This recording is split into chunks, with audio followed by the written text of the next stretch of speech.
I don't know if you caught the fancy footwork I used there for this one, but notice that because Excel found these numbers and just put them in here, I was able to use those cells to reference it. So I was able to do negative 0.282 times 40, see times 40, plus, and then there's the y-intercept right there. If you don't want to do it that way, you can just type negative 0.283 times 40 plus 69.108. Realize that if you round, they're going to be slightly different from each other, right? You could also use cell referencing, that same cell referencing right here. You could say, okay, equals, oopsie, not there, equals that value times 40 plus that value. Enter. And there you go. Okay, so that's another way to do it. Okay, so now that we saw that, you can do cell referencing or not. Determine the residual for Amber High if they had actually had 51% of their students passing the reading test. So remember, residual is observed minus expected.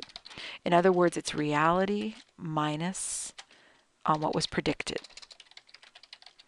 So reality for us was 51%, but we predicted 57.8%, which would be negative 6.8% residual.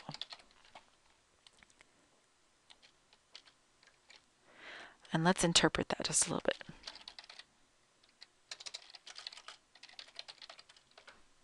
So our estimate was an overestimate by a value of 6.8%, which means that the real point was below the least squares regression line, or the line of best fit, whatever you want to call it.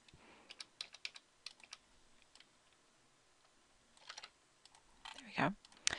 Now suppose another school, Lumen Mercy, a local private school, wants to use the least squares regression model to make predictions as well. Why would that not be appropriate? Well, you have to go back here and remind yourself about this data set. I don't know where we got it.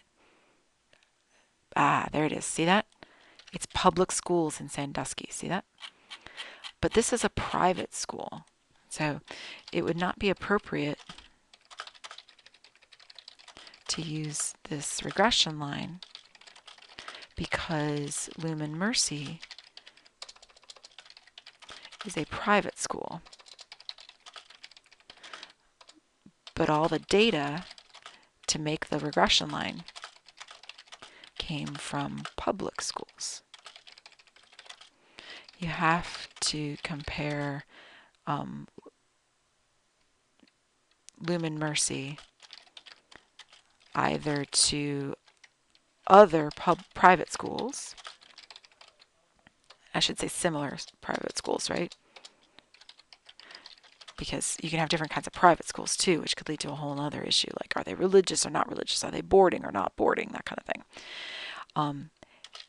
And or you could also compare it to either, to other private schools or to a broader data set that includes both private and public. Something like that. Private schools, of course, have completely different rules.